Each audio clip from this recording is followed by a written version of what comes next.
रही है, भयंकर आर्थिक सुनामी अब आ रही है। उसका कारण है कि हिंदुस्तान का जो प्रोटेक्शन का सिस्टम था, जो इंटरनेशनल इकोनॉमी से एक प्रकार से शॉक अब्जॉर्बर था, उसको बीजेपी ने हटा दिया है। तो एक तरफ से भयंकर आर्थिक सुनामी आ रही है, प्राइसेस बढ़ रही हैं, और ये अभी शुरुआत देखी है आपने। ऐसी इकोनॉमिक क्राइसिस आएगी हिंदुस्तान में जो आपने अपने लाइफ में नहीं देखी होगी। ये हो रहा है, इसको अब कोई रोक नहीं सकता है। दूसरी तरफ क्या हो रहा है, हिंदुस्तान के अंदर, सिस्टम के अंदर इंस्टीट्यूशनल रिवोल्ट हो रहा है। तो आप सोचती हैं कि इलेक्शन कमीशन फुली कंट्रोल्ड है। वो 3 साल पहले फुली कंट्रोल्ड है।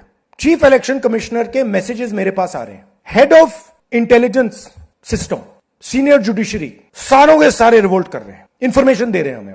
तो जो कंट्रोल का सिस्टम था एक तरफ से, वो कोलैप्स कर रहा है अंदर से, क्योंकि लोगों को दिख रहा है कि जनता का प्रेशर अब ऐसा भयंकर आएगा, अगर हम इस रास्ते पे चलते गए तो हमारे लिए रिस्क हो जाएगा। आप क्या सोचते हो, अगर जनता को मालूम है कि इलेक्शन सिस्टम रिग्ड है और जनता की मतलब इकोनॉमिक प्रेशर, गरीबी, दर्द के कारण जनता में गुस्सा आ गया, आप क्या सोचते हो कि इलेक्शन कमिश्नर को डर नहीं लगेगा कल क्या होने वाला है? तो अब क्या हो रहा है, सिस्टम अंदर से ऐसे हिल रहा है पूरा।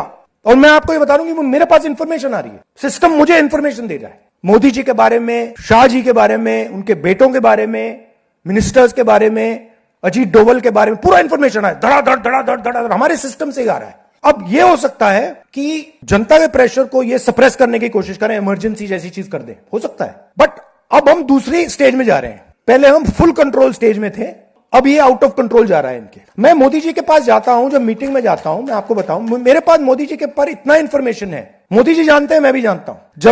जब मैं उनसे मिलता हूं, भैया आंख में आंख लगाना जरा,